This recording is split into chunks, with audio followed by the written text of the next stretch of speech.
Good afternoon, Facebook. My name is Chuck Fagan, and this is a special presentation of the Better Savannah Facebook page. Better Savannah is the Chatham County area's leading independent expenditure committee focused on progressive policy outcomes here at the state and local level. This afternoon, we'll be interviewing a candidate for the tax commissioner in the Democratic primary, Mr. H. Lee Perry. Unfortunately, Ms. Sonia Jackson was unable to attend today due to not feeling well. We wish her the best in recovery.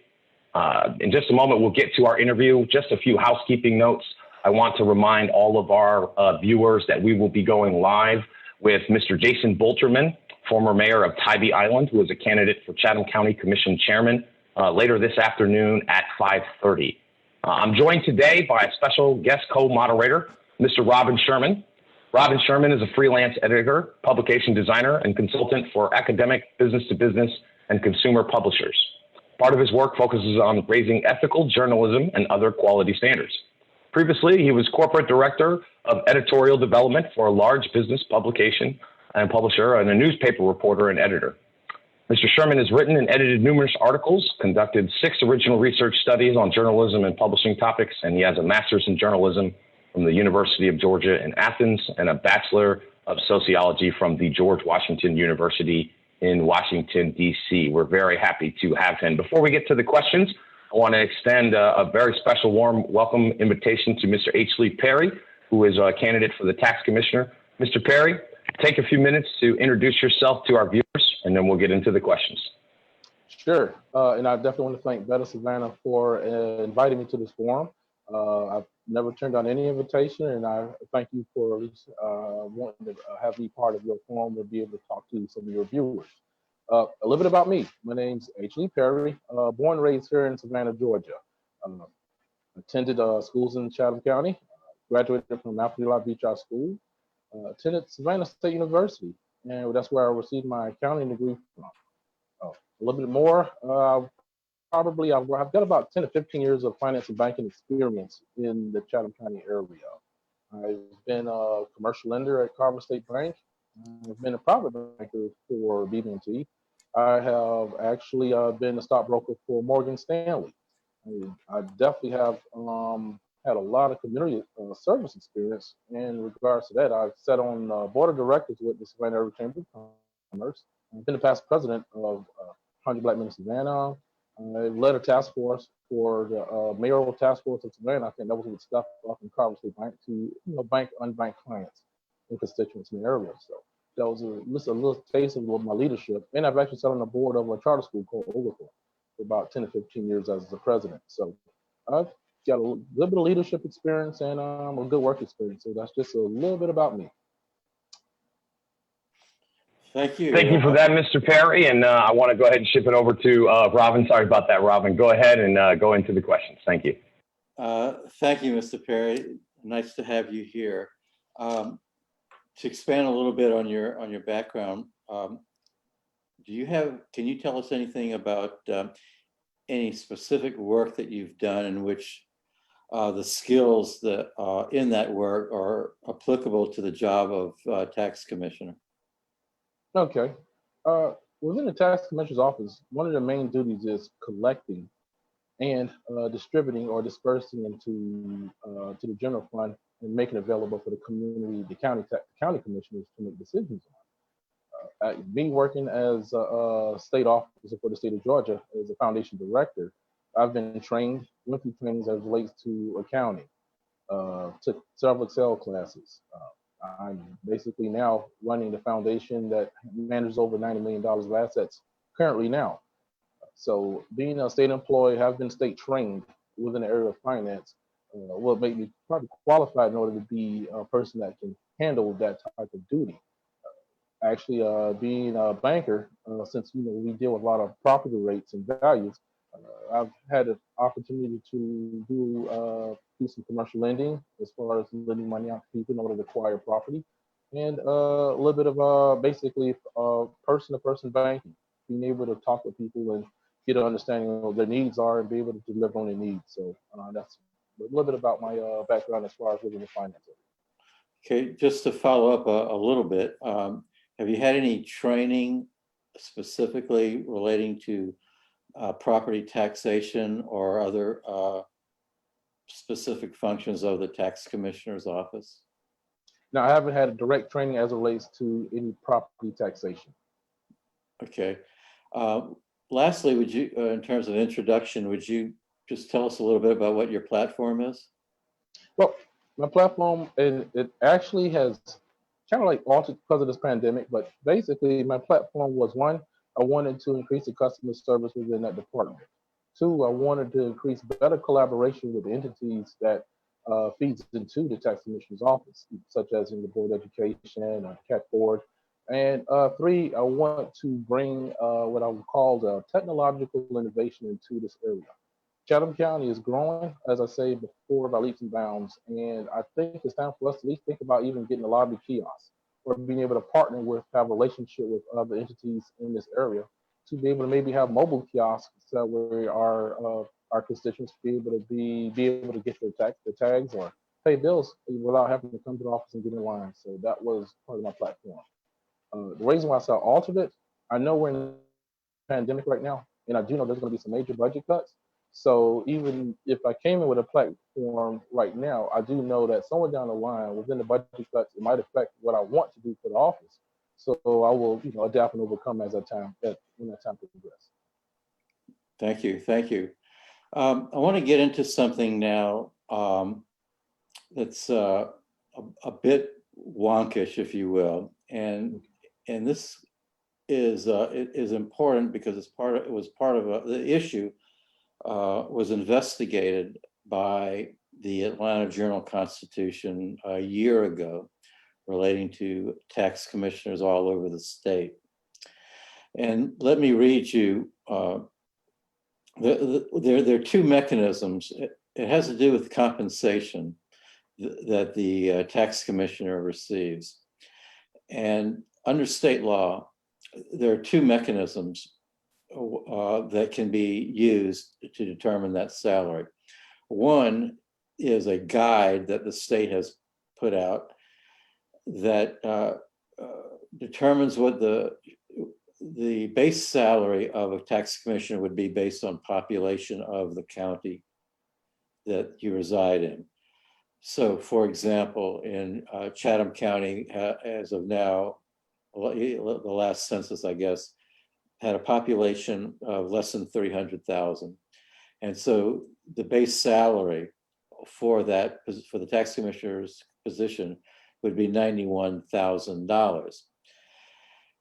If it was a population of over 500,000, that base salary would be approximately $109,000.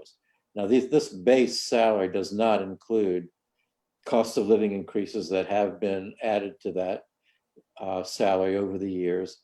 And it does not include any local county supplements that may have been enacted by county commissioners for the tax commissioner compensation. And there's also an optional expenses that are allowed of $400 a month. Now, the second mechanism is a local act of the legislature, local legislation. And so what that means is that the county can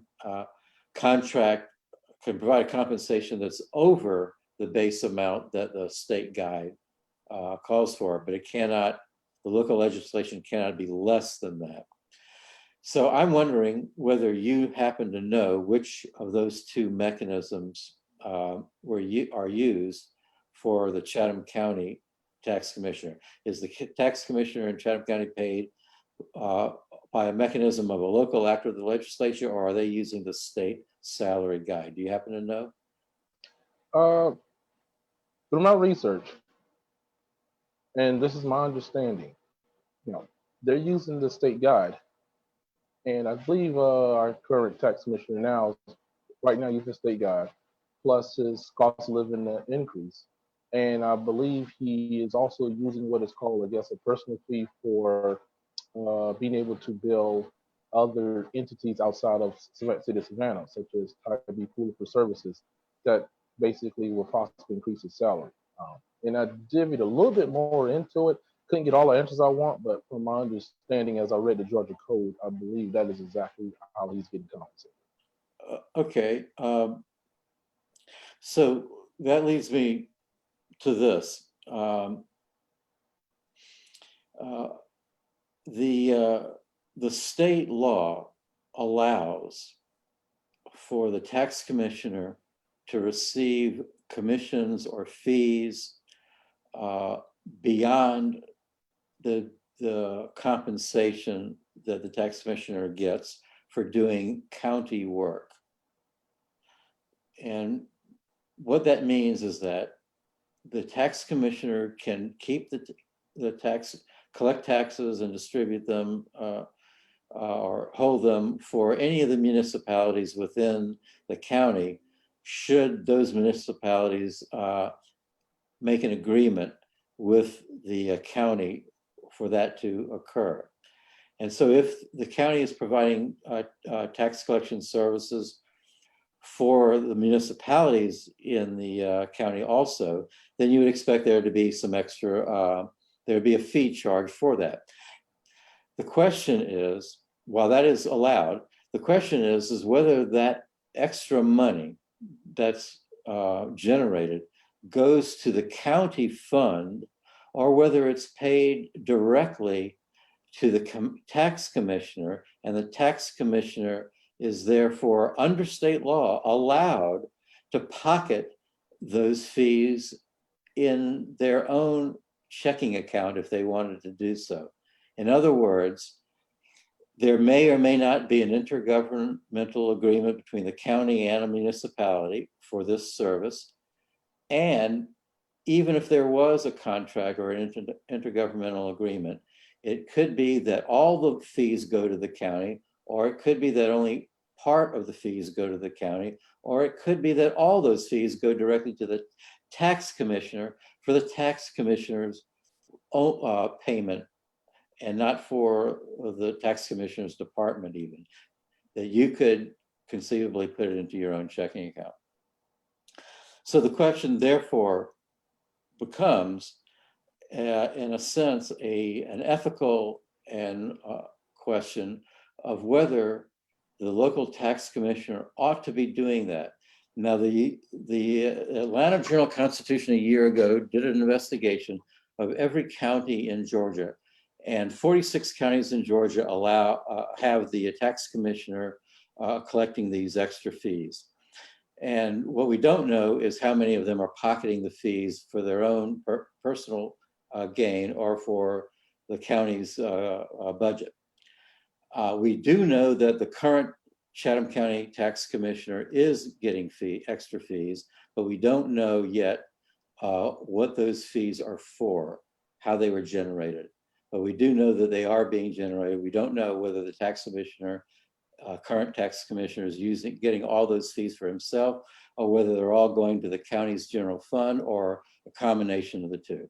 So I'm asking you, what is your thoughts about this law, and what would you do as tax commissioner relative to that? Okay. First, let me say, if it's, no, I'm going to address it right now. First, let me just state this. If it's illegal and unethical, I will never do it. I didn't come to this office for the money. I actually really just thought it was just a basic salary anyway, until I did some more research and, tax commissioners were. And I did see that article where a lot of tax commissioners were paid extra because they can bill for a fee or personal fees. And for a person like myself, from the research I've done, some people went to jail for that. I believe there was a case in Liberty County where a young lady saying she did the same thing all other county commissioners did, but for some reason she had to do federal time. And that right there scared me. So first, let me just say, if it's illegal and unethical, I will never do it. And second, if there are other fees that's supposed to be collected for the county, that's county money. So no, I mean, I will never go out and try to bill a fee and say, okay, this is supposed to be for me as a tax commissioner. Never. So I just want to make that out there, and I'll stick to it. I didn't come in for the money. I came in for the service. I know I can manage that office. I know I can manage employees in the office. I hear great things about those employees and looking forward to supporting them and being a colleague. So I just want to put that out there. If it's illegal and unethical, I would never do it. And I stand on that. Okay, just to be clear, under state law, it's not illegal to do this. It's mainly a question, I think, an ethical question of whether it ought to be allowed by the state. So would you be willing to promise that you might, or would you be willing to lobby the local state delegation or the state assembly to get the law changed such that the tax commissioner may not receive any personal fees for collecting taxes in the municipalities in the county, and have instead the county always negotiating an intergovernmental agreement with those municipalities, so that all that money, all that compensation, all that money, that all those fees come directly to the county. And then if the county wanted to give you a supplement because you're doing extra work, perhaps outside of county hours, not using county equipment, not using county staff, which is actually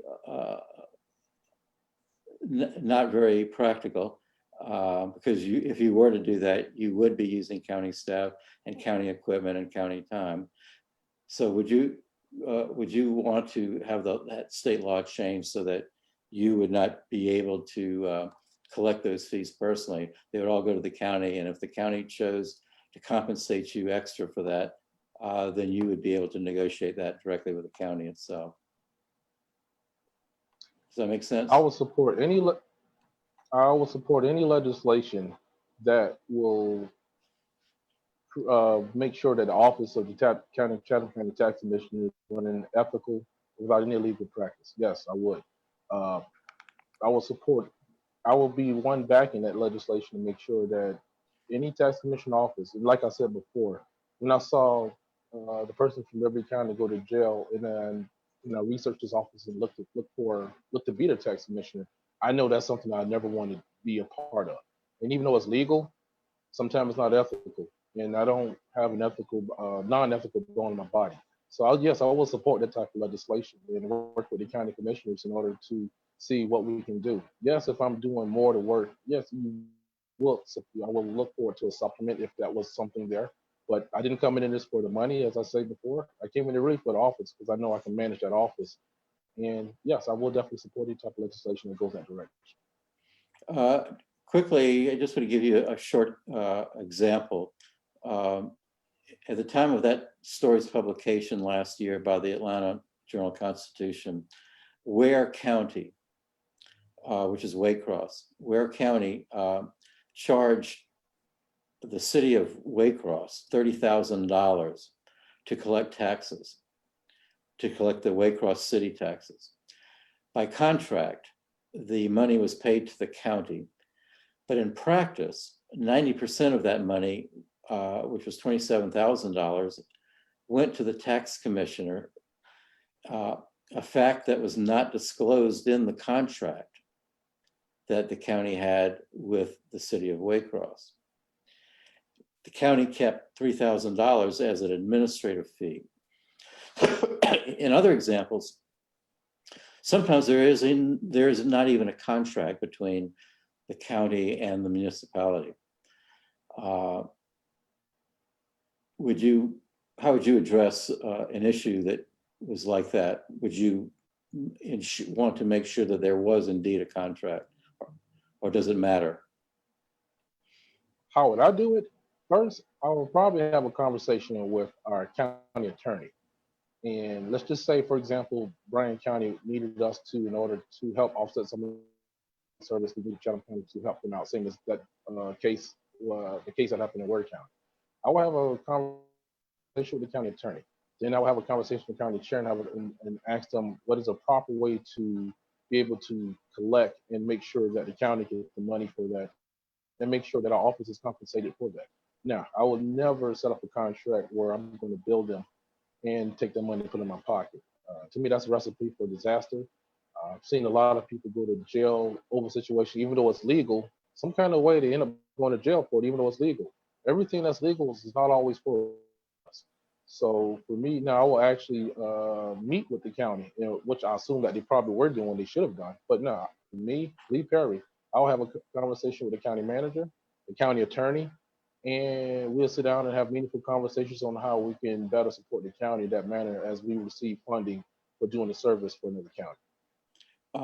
While I am not an attorney, I suspect that one of the problems that have occurred, even though the thing is legal, is that even though you may collect these personal monies, you would still have to report them as income on a personal financial statement.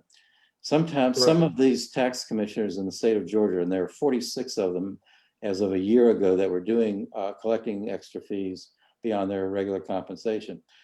Not all of them filed the put this down on a personal financial form. Some did, some did not. And if they did not, perhaps that's why some of them got into trouble legally.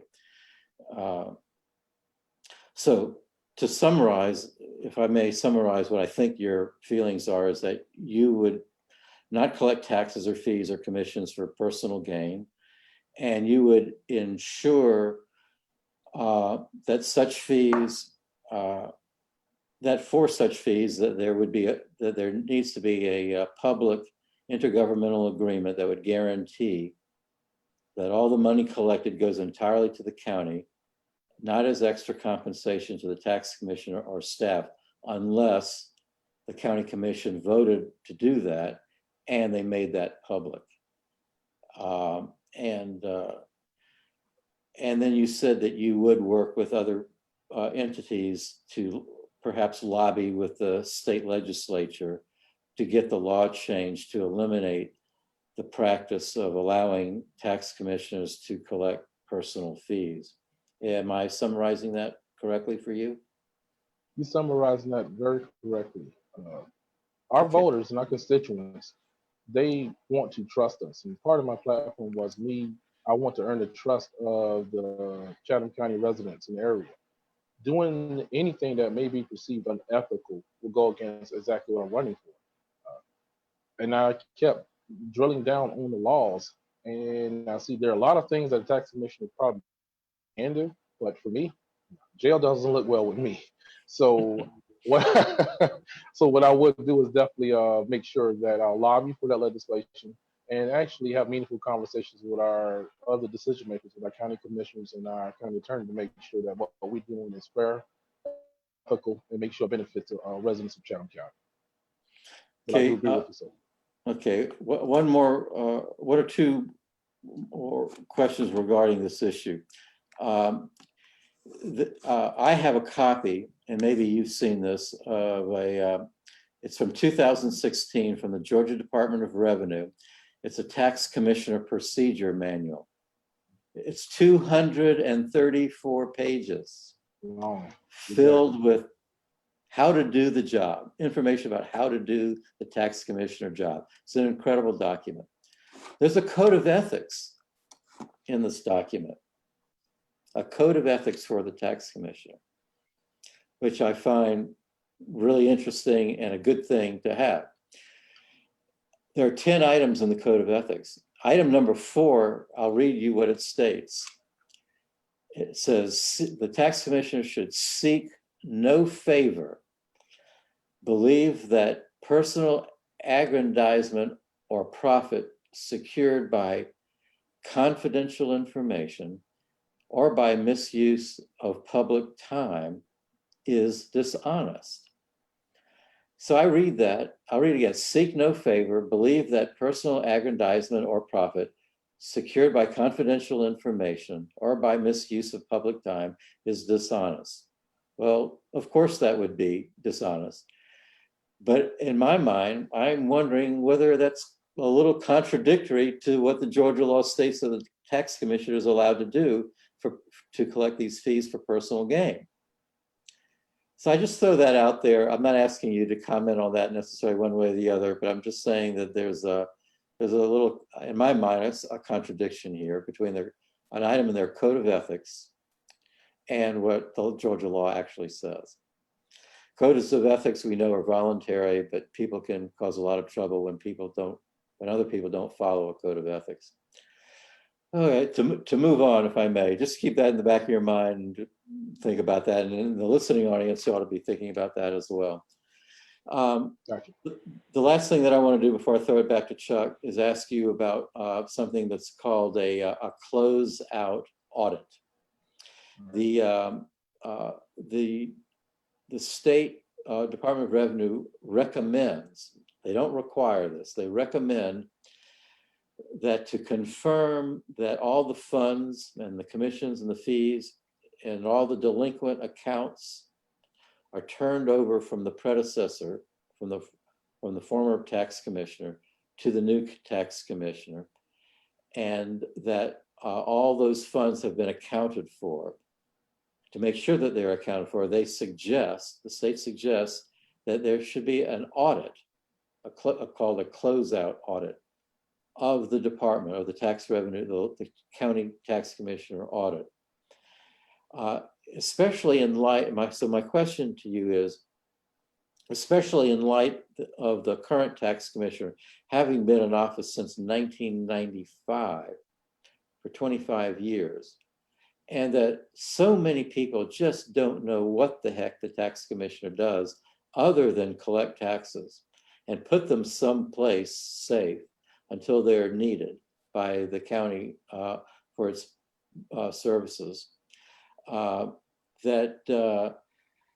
Would you promise to undergo a comprehensive audit upon taking office and release that completed audit to the public?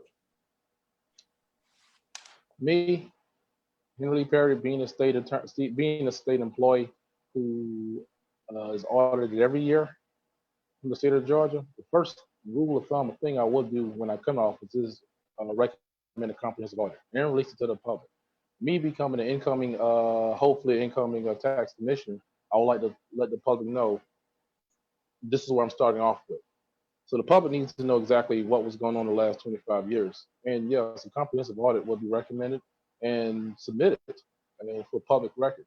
And that way you know what I came into and what I'm starting from.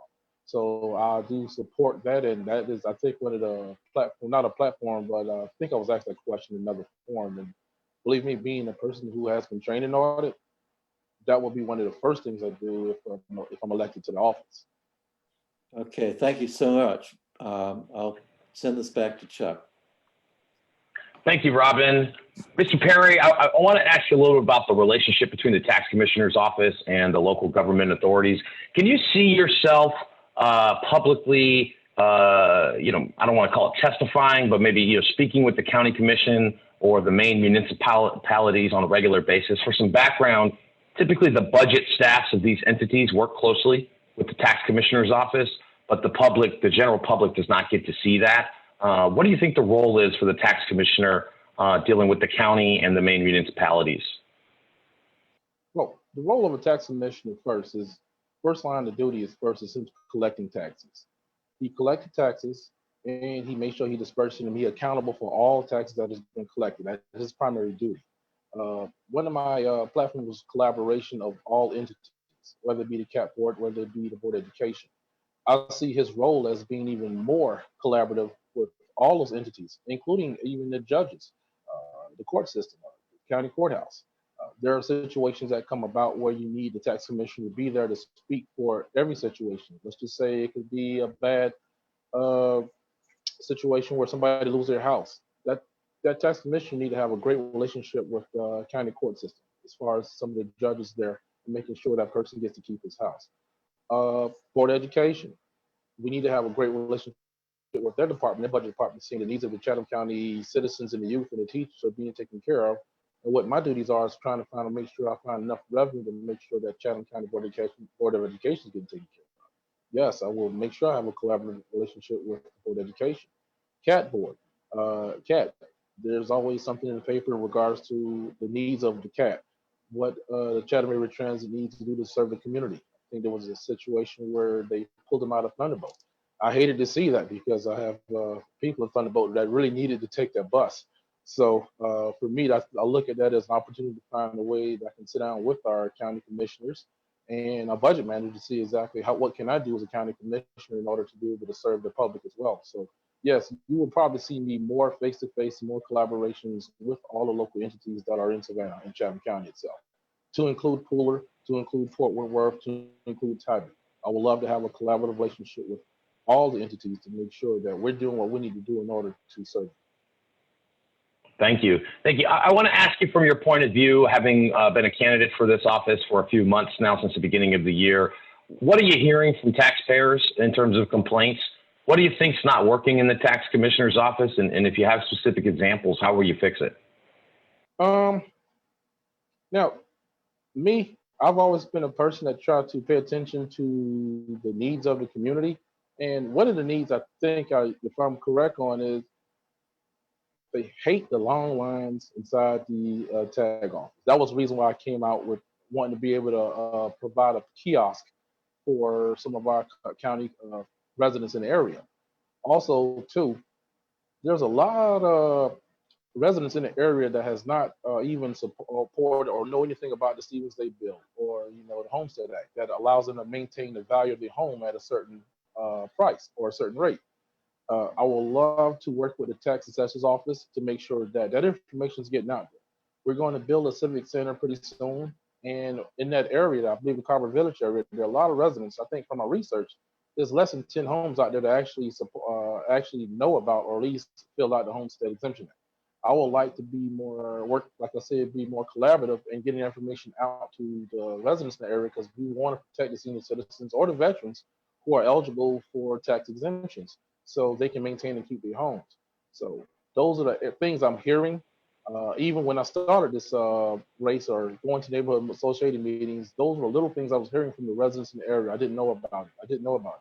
So if you don't know about the Homestead Exemption Act or the Stevens Day bill, well, now you have a person that's actually going to work with you, go to the neighborhood association meetings, work with the tax assessor's office, make sure they're getting information out to protect these homes. This pandemic-19 is going to put a lot of us in jeopardy as far as either losing homes or not being able to afford to pay our bills. So I want to at least be there and show compassion and empathy for the residents of Chatham County to be able to support them.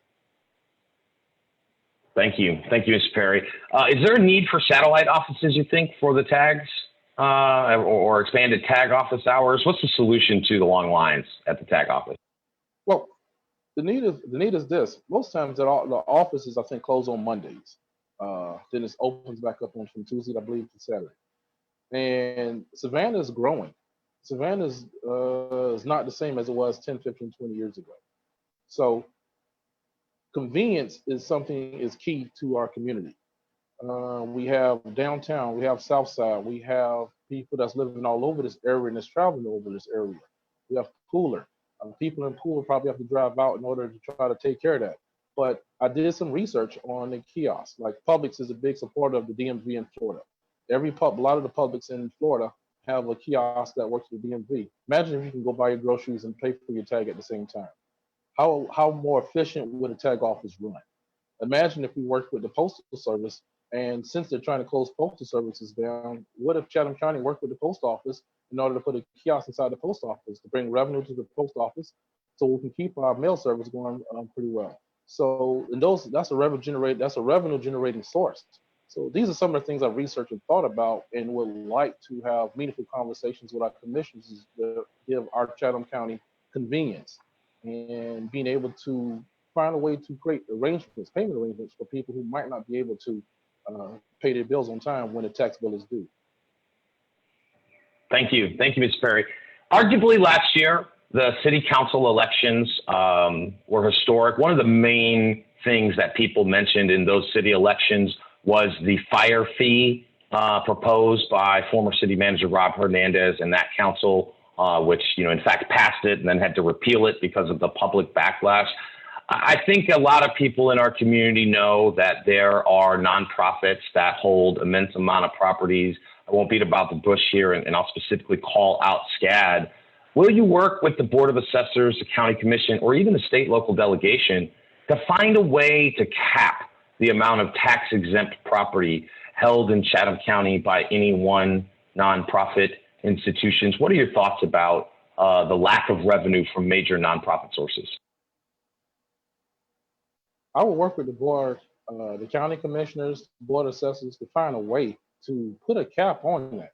A lot of counties outside of Chatham County are actually billing these institutions just because they are benefiting from a service, but the county is not receiving not a dime from the service that they're benefiting from. I will definitely work with our county to make sure that we can find a way to put a cap on that. Also, when we talk about the fire tax fee, that's close and dear to my heart because I have family in this community that was affected by that for a minute. And even though we got rid of the county fire tax fee, property tax was raised because of the county tax fee. But so I will love to sit with the county commission and say since we raised the property tax value because of the county tax fee, why don't we make a recommendation to see if we can, since we took away the fee, make a recommendation for reduction? Maybe not now, since we're in the middle of a budget crunch, but somewhere down the line, let's just say, hey, people of Chatham County, we see what we did with the fire tax fee, which to me was incorrect. Let's find a way to ease it and make it comfortable for you so we can be able to reduce your county tax rate. And let's say if we can make it more comfortable for them down the line when they come to pay their taxes.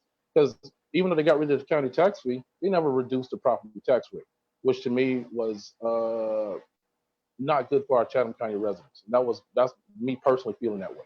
So I don't know how the rest of anybody else feeling in Chatham County if they know that or not, but at least put it out there. And that's what I would support. Meaningful conversation with our board in order to find a way to cap these institutions that have been buying up property, taking care of themselves, and not being able to get back to Chatham County. Thank you. Thank you for that response. I have a follow-up question on this issue. Will you work with the previously mentioned bodies to legally adopt the Department of Revenue rules? This is the Georgia Department of Revenue rules regarding governing taxability. The rule that's in use at the state level specifically mentions that the titling of the property does not control the taxability, but the use of the property. For example, there are large dormitories being built in the Victory Drive corridor. I think all three of us would agree that those buildings are not being used for a specific academic purpose. Rather, they're being used as rentals to the students. What are your thoughts on the use rule versus the titling rule? Do you think that Chatham County should be moving towards property usage taxability instead of property titling? I think there should be more using for property usage versus titling. That building right there on Victory, yes, it's probably going to be a little mini economic boom in that area there, but for the most part, usage will be better than titling. And since that's a SCAD building, and if they're going to be charging rent, and I believe there's already a student now that's trying to sue SCAD just because of they're not able to get some of their tuition back. We need to find a way that's more equitable for the students that's going to be coming to live in that building, and more equitable for the residents in that area. So I would probably agree with more of the youth side than the talent. Thank you. Thank you. I want to ask you a simple question. How does the tax commissioner decide which banks hold the local deposits of tax revenues? That was the one I did some research on. I didn't really get a clear, concise answer on. I'm thinking since the tax commissioner, and this is my research, that the tax commissioner has the authority to establish contracts with any of the entities that will support the office.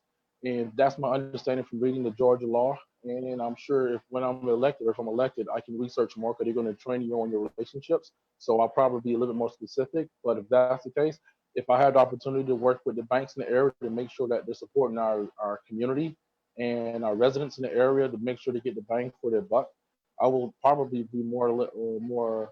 I will look forward to working with them and making sure that I can make sure I give our Chatham County residents what they need. If a bank is not supporting the needs of the community, maybe that bank might not be good for the Chatham County tax office. So we don't know unless we find out and do some more investigation. But that's one I'm not strong on, but I can at least tell you my position on it. Thank you. Thank you. Just a quick follow-up, Mr. Perry. What should you, as a tax commissioner, do to keep an impartial and transparent relationship with the banking institutions that might be selected? What would I do to keep an impartial relationship? Well, basically, don't take the free handouts that bankers give to certain politicians in order to keep the relationship going. Me being a past banker, I know that sometimes we will do things in order to make sure we maintain a great relationship with our entities. So I will assume and hope that We would not accept any type of freebie, handouts, or anything that will make your position unethical and perceived to be something that doesn't look favorable in the eyes of the Chatham County community and our constituents. So yeah, any unethical practice that is related to banking, I definitely would not endorse. Thank you. Thank you. I want to ask you one or two more questions about, just the tax collection practices, and then Mr. Sherman will ask you a little bit more about the budget of the tax commissioner's office itself. You've mentioned this several times, and I think it's extremely important. The post-COVID-19 world, we will likely have a significant number of tax delinquencies. You've mentioned that several times. How much constitutional latitude does the tax commissioner have to enact leniency provisions? Will you seek permission from the county commission for maybe further leniency during the first year of the post-COVID crisis? Yes, actually, I've been asking questions to even local attorneys that I know, and looking at the law and trying to research. The tax commissioner have, by constitution, the tax commissioner has to collect. There's nothing, I mean, you can get rid of them if you don't collect. So by constitutional law, the tax commissioner has to collect. But you also have what they call the discretionary authority on how he can be compassionate and empathetic to the Chatham County residents themselves. So if there's a way in order to create payment arrangements for our community, and these are some of the things I'm researching now, if when I'm elected, I can be able to implement those on day one, I would like to open up a meaningful conversation with our county commissioners, with our state authority, which authorized the law for me to collect, and see if there's a way or any way that we can legislate a way in order to create some type of leniency for post-19, because these conversations has to be had. I don't know if the current officers is having them now. I don't know if the county commissioners are having them now. I'm sure that with this new normal coming about, they're going to have these conversations, and I would like to participate in those conversations to see how can we ease or be more lenient to what's about to happen in post-19. Well, I think we're at a 97% collection rate as of a year or two ago. Certainly given that the revenues are going to be that much more important for the local governments at that tax commissioner's office. So thank you for those answers. My last question before I ship it back to Mr. Sherman is that some of the important terminology in the county tax bills are not well defined for the taxpayers. Examples will include Stevens Day CPI, which Jeff Reno is talking a lot about, running for House District 164, various exemption codes, adjusted fair market value or FMV, and any explanation of tax credits. What are you going to do to clarify these terms and items in the tax bill itself? Or do you think just pure education videos or websites, is sufficient enough? What are your goals on clarifying those terms to the voters? Well, Mr. Fagan, when I came into this office, as far as looking to become a candidate, I went on the website, and don't get me wrong, I can read and write like anybody else, but to an average person, there's a lot of it's not clear as far as what do these definitions mean for the consumer or for the citizens in Chatham County. So what I would do is education. Have probably quarterly education seminars, webinars on what is this, how does it benefit you? The people of the county wants to know at the end of the day, how does this benefit me? So we can put it in, like I think I noticed, and I believe Jay Jones talked about ABC. If we can make it as simple as possible for our county and our community, that's where the direction we're going. Education is the key to understanding. So I will make sure I will probably most likely do a lot of little events in order to make sure that the website is a little updated. And this is part of the innovation as far as technological innovation that I was talking about. This is the innovation I want to bring to the county. Education and being able to educate more of the Chatham County citizens consistently, because there's a lot of unclear definitions to those words that you talked about. I even had to do research myself, and I'm a fast banker. So yes, I will educate the county citizens themselves. Thank you. Thank you for those answers. I'm gonna shift this back over to Robin. He's gonna ask you questions about the budget, and then I'm gonna have one more section of questions before we close out. Robin?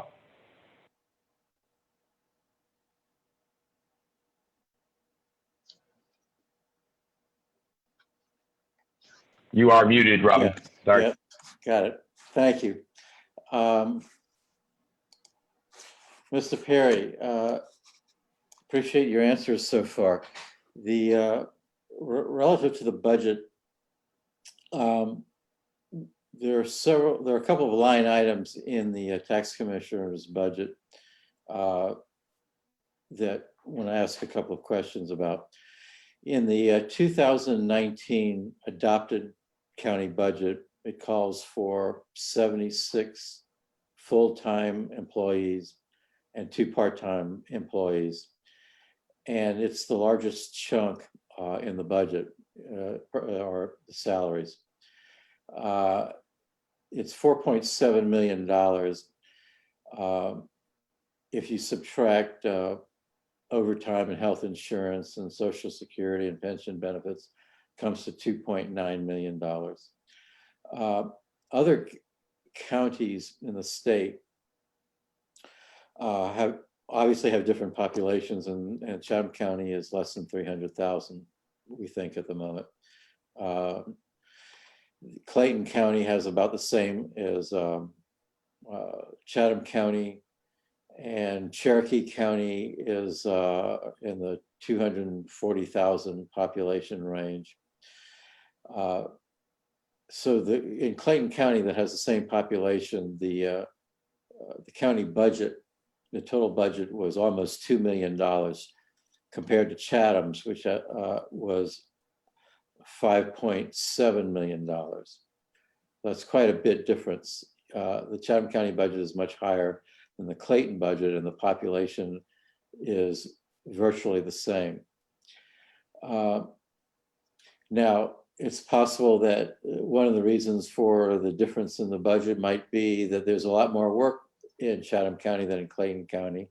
The Clayton County is a metro Atlanta county. And speculating on what some of those differences might be maybe there's just a lot more parcels of land that Chatham County has to deal with over Clayton County. I'm not sure whether that's the case or not. But would you be willing to look into these population and parcel numbers relative to the staffing levels and compare them to other similar sized counties and determine if the department, the tax commissioner's department, is properly staffed? I think we talked about whether or not when our first conversation about the audit, that's really a part of the audit process. The information you talked about, that will be part of the audit to see, are we properly staffed? Are our employees getting paid what need to be paid? Are we meeting the needs of Chatham County? So I think we talked earlier about whether or not, when I come into office or if I'm elected office, will I do an audit? Part of the audit is looking at what your staffing needs are. Outside of basically where the money and the revenue is coming from, you're also going to have to determine an internal audit as far as what are your staffing needs, what your population versus staffing areas are at. I've heard some great things about the employees over in the tax commissioner's office, and I heard they're doing some great work over there. And I would like to make sure that if they're doing great work, we make sure we keep the great employees there. So I definitely would make sure I do an internal audit. So to answer your question, when you ask about the population size and the difference between the budget, I know that Chatham County is servicing several other cities outside of Clayton County and I want to say DeKalb County and Cherokee. So we are doing a lot more work than they are. Yeah, the budget's a little bit higher. And for me, I will have to actually do an internal audit and external audit to make sure that we're servicing the needs of Chatham County. Yeah, given that you raise another question that not direct. It is related, and it goes back to what we were discussing at the beginning. Right. But in that, what is the work of the tax commissioner? Are there any other municipalities that the current tax commissioner is doing work for? Do you know? Well, there's a lot of municipalities that are not doing what we do. We do I want to say way more work. From my research and my understanding, we do a lot more work than some other counties do in the area. we collect in a lot of other municipalities. We service some of the needs of some of the other mayors and the county managers and the city managers in the area. So we do a lot more work. Now I haven't had enough, I want to say, information to research all the municipalities of what we're doing versus what they're doing. And when I'm elected, I will get down to the initial root cause of what are we doing versus everyone else, and what's more beneficial to us versus them. And these are the things I will have to research. But right now, I wouldn't have all the relevant data I would need in order to make an educated guess or any type of information to give to the people. Right. I understand that. I'm very curious to know whether the Chatham County Tax Commissioner is doing work for Garden City or Port Wentworth or Pooler. Apparently they are not doing the tax collecting work for Savannah. I find it interesting that in the tax bills that we get for the city and for the county, the tax bill for the county is mailed to an address in Atlanta, and the tax bill for the city of Savannah is mailed to an address here in Savannah. I don't know what that's all about. I just throw that out as an interesting thing. Another thing about the relative to the budget has to do with the Department of Revenue guidance on for the tax commissioner provides or calls for training and continuing education for all the local tax commissioners, the tax commissioner and officials and staff, as well as the members of the Board of Equalization. And there's money in the budget for that. I don't know whether that money is sufficient, but will you ensure that this training happens at least annually? I would imagine it needs to be done for your staff and for others that you have responsibility for. Ron, being a state employee, there's mandatory training for all of us because we have to get trained in the area because we're living in an ever-changing time. So if the employees or the colleagues in the area need training, they will get the training they need to make sure that they're going to give the best service possible for the citizens of Chatham County. I do believe in training and education. I'm a proponent of that, actually working in an education institution. So training will be mandatory. Employees that need training in order to do a better job. Yeah, that budget is going to be utilized for them to be able to do the best job they can for the citizens of Chatham County. So I do support training wholeheartedly. Thank you. There's another line item in the budget that I didn't quite understand, and it's called Interfund, INTER, Interfund / Department Services. And the 2019 budget calls for almost $53,000 devoted to that line item, which is an increase from the previous year, which was just over 21,000. So it's more than doubled. Do you happen to know what Interfund Departmental Services refers to? No, I don't have enough information to give you a precise answer. I do know Interfund from the state side is basically a fund that you use within a department that you're able to do more services with that you wouldn't normally do off for a normal approved budget. But from the county side, I really won't have enough information to give you that right now, but I would love to research that. There are some things within that budget, or some language in that budget that I probably need to get directly from them, but I will definitely make sure I have that information. Okay. Also in the budget, you have apparently there is a chief deputy tax commissioner, and the budget indicated that person is paid can be paid a range, within a range, and the range goes from almost $53,000 and well, actually excuse me, it calls for a minimum of about $62,000 up to a maximum of about $102,000. Do you happen to know how much that person is paid? The exact amount, I don't know, and I'm sure if I was working there and I'd have conversations with the Human Resources Department, I'd be able to get that information. But from what I heard, the deputy commissioner who was promoted the week of qualifying, I heard she does some pretty good work. I know she's a CPA, and I heard that she does excellent work. So I'm sure if she's probably earned the compensation. I think she's been over 20 years, so she's probably earned the compensation to be at a high end. So, but exactly how much, exactly what they're being paid, I don't know exactly. How much is the tax commissioner paid now? From my understanding, he's paid about 144,000, and that was between the 91,000 of the salary, the expenses, and the cost of living, because he's been there since I believe 1996. It's a range between 140 and 142, $140,000. I look at when I added the numbers up, I believe probably a couple months ago. Mr. Perry, I think our point is not that the tax commissioners paid too much or too little. I think it's just incredibly difficult to determine how he's being paid with this side gig of collecting personal fees with any or some of the municipalities. I think our ultimate question with that topic has got to be, what would you do to show transparency for all of the income that you would be paid as a tax commissioner? Will you commit to, at the very least, fully disclosing, all of the various income sources that the tax commissioner is paid?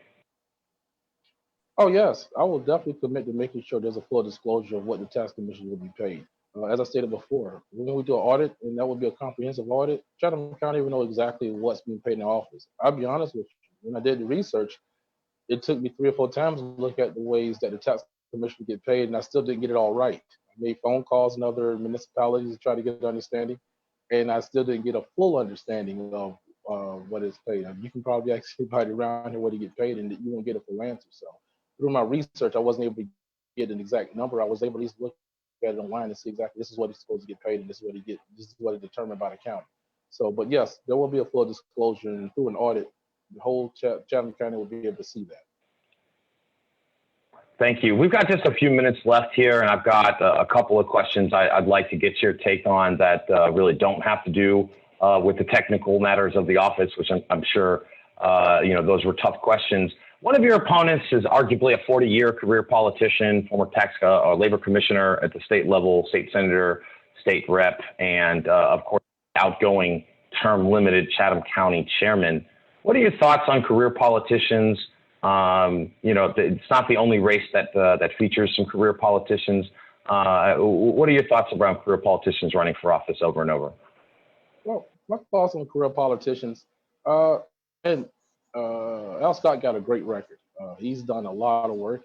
I wish I could have been under his tutelage and learned a little bit from him. We educate some of us younger politicians when to come out and learn a little bit about politics, because that's my aspiration, to be pretty much learn about politics and learn as much as I can. But to be a career politician, there are some things that after about 20, 30 years in the position, you're not going to try to get that drive, that fire you have, that desire in order to be able to serve the community. After a while, the drive is going to go.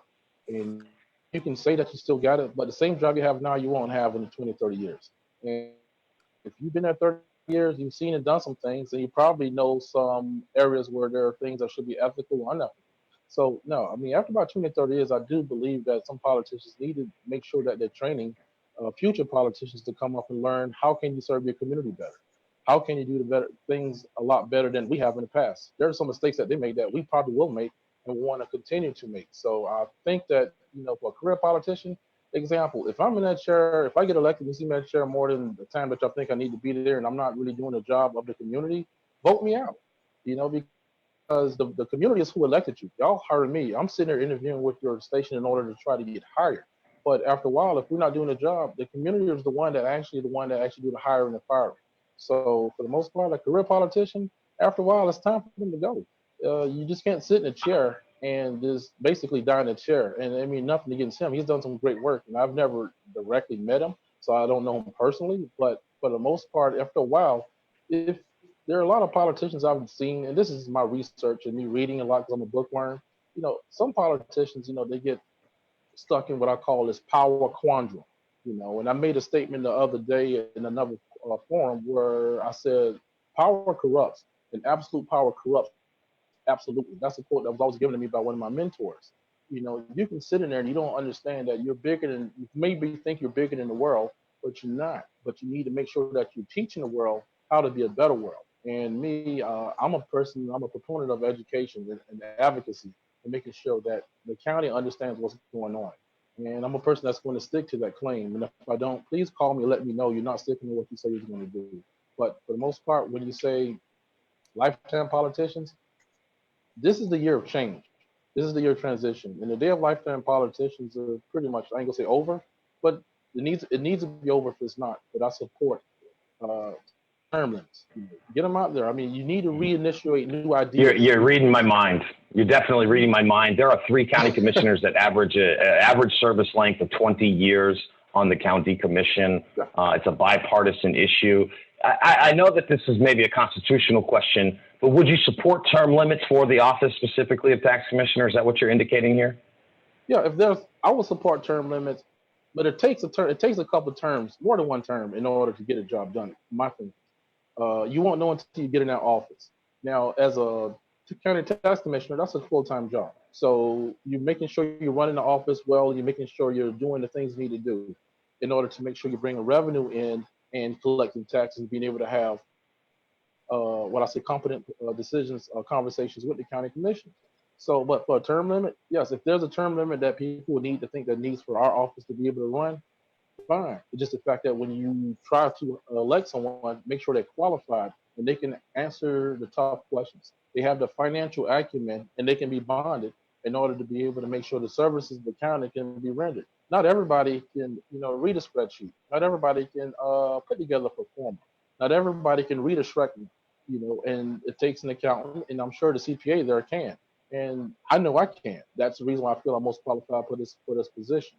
But I do support term limits, especially in a lot of other areas, because you have politicians that will die in a chair because the quench for power has overran them to whereas they forget about the people. And we are the people. We're the people that put you there. And we also can be the people that can take you out. So that's my take on that. Thank you. Thank you for that answer, Mr. Perry. My last question for you on this same type of topic is that there are several families in Savannah who have historically dominated politics on both sides of the aisle. I can think of multiple families that have held multiple positions on different boards. What's your opinion on the lack of candidates until maybe this year for several of these offices? Do you think if a family member of yours were to run for office that, that's a good thing? Give me your thoughts on that. My thoughts on that is if you have a passion to be a politician, be a politician. When you come to brothers, sister, cousin, uncle, aunt, all trying to run in the same office, there becomes the era of maybe impropriety. People will think that there's going to be influence between those two people because they run together and support each other. I'm sure that's going to be there. Whether or not anybody in my family will ever want to run for office or whatnot, I mean, this was just me stepping out and saying, okay, I would like to see what politics is all about and use my financial acumen to be able to support the community. But when it comes to families running, I mean, I don't have a for or against answer for that.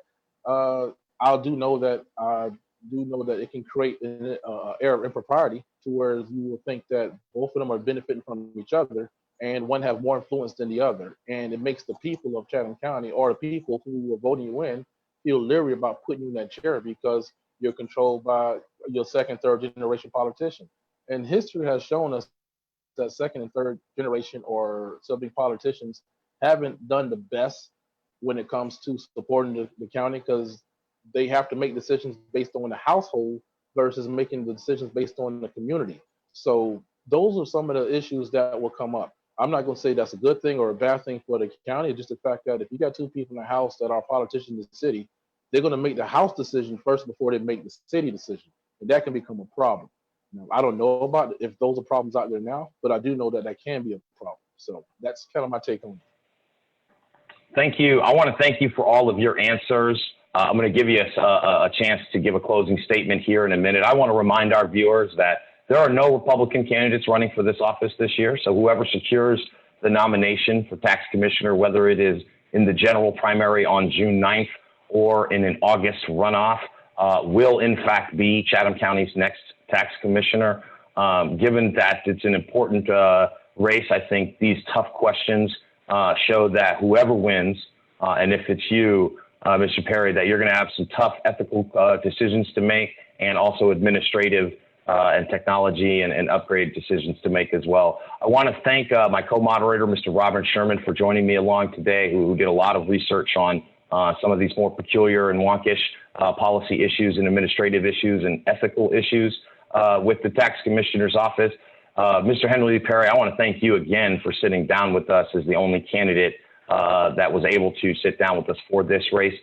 Please give us your thoughts on closing, and make sure to tell voters how to get in touch with you and follow you on the social media and all of those things. Go ahead. Yes. Thank you. I want to thank Better Savannah for inviting me. Appreciate y'all. You went muted for a second. Go ahead. Go. I'm back. Okay. You went muted for a second. You want to start over? Sorry about that. Okay, that's fine. That's fine. Yes, I want to thank Better Savannah for having me here. And I want to thank you, Chuck, Ron, John, everybody else who allowed me to be a part of this platform and this forum. And I just want to say, Savannah, Chatham County, my name is H. Lee Perry. I am running for the Chatham County Tax Commissioner. As a commissioner, I will make sure that we do collect what we need to collect and make sure that the offices ran smoothly. I will do everything I can to make sure my platform is enacted. And I want to listen. I don't think we get a chance to talk about this, but there should be self-assessments done for all of us. I will make sure, at least within the office, we will at least be able to do a self-assessment. It should be a survey to go out to the community to say, hey, how am I doing at my job? Why don't you grade me? And that's one of the things I want to implement. Grade me on how well I'm doing. Tell me whether or not I'm doing bad or good. Because if you hear the voice of the people will let you know exactly what you need to do in order to make things happen. So this is one of the things I said I wanted to add to this, because I don't think anybody's ever said they can be graded by the people. Sometimes the truth hurts. Hurt me. Let me know what I'm doing good or what I'm doing bad. If you don't like my relationship, say it. So, but my thing is, I want to just let Chatham County know I'm here to serve you. And if you want to get in contact with me, please go on my website, www.hleeperryfortaxcommissioner.com, or you can call me, 912-604-1825 directly. I'm always open to having meaningful conversations that can propel the Chatham County to the future. And I want to thank y'all again. Thank you so much. We want to wish you the best of luck. Please stay safe on the campaign trail, given the pandemic that we're currently going through. Both Chatham County and the state of Georgia's figures are still rising in the number of confirmed cases. So please stay safe out on the campaign trail. We'll hope to see you back either in the runoff, if there is one, or certainly be following up with you when you are the next, if you're the next Chatham County Tax Commissioner. So we want to appreciate everybody on Facebook for joining us this afternoon. As a reminder, we'll be back here live at 5:30 this afternoon with an interview with the one of the candidates for the Republican nomination for Chatham County Chairman of the Commission. I want to thank you again for joining us, and we'll see you in a few hours.